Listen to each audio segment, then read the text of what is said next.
بسم اللہ الرحمن الرحیم۔ شب برات کی حقیقت و فضیلت قرآن حدیث کی روشنی میں۔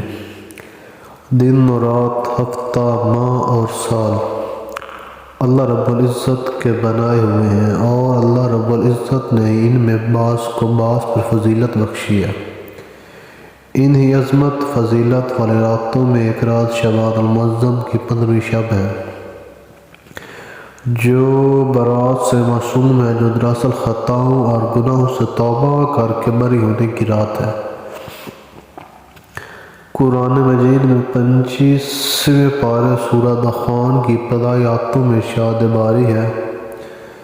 قسم ہے اس کھلے ہوئے واضح کتاب کی، ہم نے اسے ایک بڑی خیر و برکت والی رات میں اتارا ہے، کیونکہ ہم لوگوں کو آگاہ اور مطمئنہ کرنے کا ارادہ رکھتے تھے۔ یہ وہ رات ہے جس میں ہر معاملے کا حکمیانہ فیصلہ ہمارے حکم سے صادر کیا جاتا ہے۔ یقیناً ہم ایک رسول بھیجنے والے تھے۔ لیلۃ المبارکہ کے بارے میں حضرت مکرمہ اور مفسرین حضرات کی ایک جماعت کا خیال ہے کہ اس سے شب برات مراد ہے، جیسا کہ فیہ فرق الانواع حکیم سے واضح ہوتا ہے۔ احادیث و آثار میں بھی شب برات کی عظمت، برکت اور رحمت بہت تمام اور بلیغ انداز میں بیان ہوئی ہے۔ چنانچہ حضرت عائشہ صدیقہ سے روایت ہے کہ میں نے رسول اللہ صلی اللہ علیہ وآلہ وسلم کو فرماتے ہوئے سنا کہ اللہ تعالیٰ خیر کو 4 راتوں میں خوب بڑھاتا ہے: عید الاضحیٰ کی رات، عید الفطر کی رات، شعبان کی 15ویں رات اور چوتھی 9ویں ذی الحج کی رات۔ ان تمام راتوں میں صبح کی اذان تا خیر و برکت کا نزول ہوتا رہتا ہے۔ حضرت معاذ بن جبل سے روایت ہے کہ آپ نے ارشاد فرمایا کہ شعبان کی 15ویں شب میں اللہ تعالیٰ تمام مخلوق کی طرف متوجہ ہوتا ہے اور اپنی ساری ہی مخلوق کی مغفرت فرما دیتا ہے، سوائے شرک کرنے والے اور کینہ رکھنے والے کے۔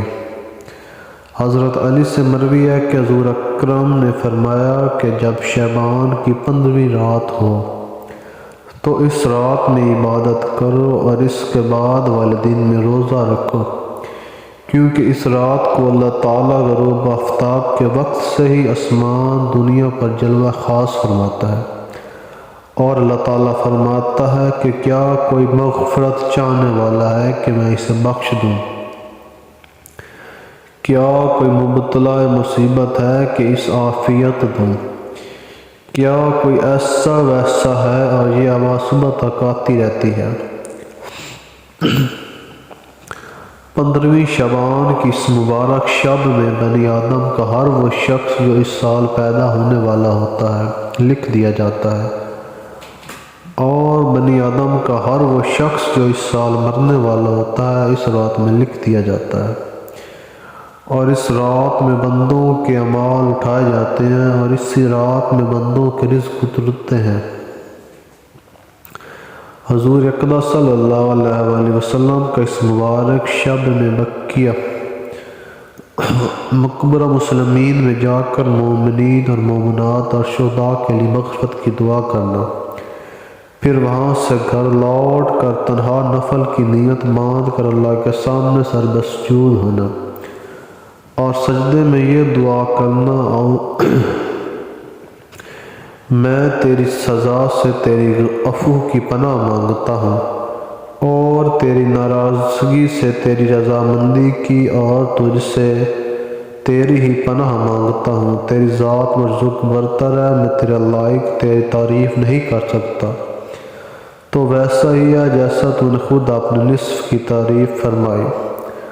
امت مسلمہ کو چاہیے کہ اس مبارک رات میں بے جا فضولیات اور دیگر بدعات اور رسومات سے اعتراض کرتے ہوئے نفلی نماز، روزہ، ذکر و تلاوت، توبہ، استغفار اور دعائے مناجات میں وقت گزارے، کیونکہ بس یہی اعمال و افعال اور معمولات صحابہ، تابعین و سلف سے ثابت ہیں۔ چنانچہ حضرت مفتی شفیع صاحب نے اپنے رسالہ شب برات میں تحریر فرمایا کہ صحابہ و تابعین سے اس رات میں جاگنا اور اعمال منسونہ پر عمل کرنا قابل اعتماد روایت سے ثابت ہے۔ نیز علامہ اسمعین نے فرمایا ہے کہ بعض تابعین سے اس موقع پر نماز اور ذکر و فکر کی صورت میں شب بیداری کا ثبوت ملتا ہے۔ حضرت امام اوزاعی نے اس رات میں اجتماعی طور پر عبادت، تلاوت اور ذکر و دعا کو مکروہ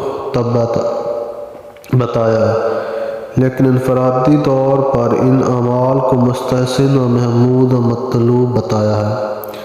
صاحب در مختار نے عید الفطر اور عید الاضحیٰ کی راتوں میں اور شب برات اور رمضان کی عشرہ خیر کی راتوں میں اور ذی الحج کی اول 10 راتوں میں جاگنا اور عبادت کرنا تنہا مستجب بتایا ہے۔ نیز علامہ شامی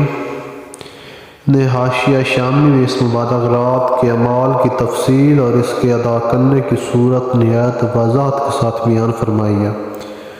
کہ شعبان کی 15 شب میں قیام کی صورت یہ ہے کہ کسی مخصوص تعداد کا التزام کیے بغیر تنہا نفل نمازیں پڑھی جائیں، قرآن کریم کی تلاوت کی جائے، حدیثیں پڑھی اور سنی جائیں، اللہ تعالیٰ کی تسبیح اور اس کی ثنا کی جائے، درود شریف کا ورد کیا جائے۔ علامہ البانی نے اس موضوع پر بحث کرتے ہوئے فرمایا ہے کہ جو لوگ یہ کہتے ہیں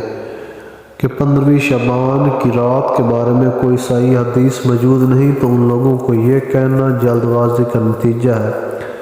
ان پر اعتماد نہیں کرنا چاہیے۔ آپ نے اصلاح المساجد کے مؤلف علامہ شاہ محمد جمال الدین قاسمی کے اس شب کے سلسلے میں کسی صحیح حدیث کی نہ ہونے کے حکم فیصلے پر کلام فرمایا ہے کہ حدیث بطریق مالک بن عامر بن معاذ بن جبل عن النبی مروی ہے۔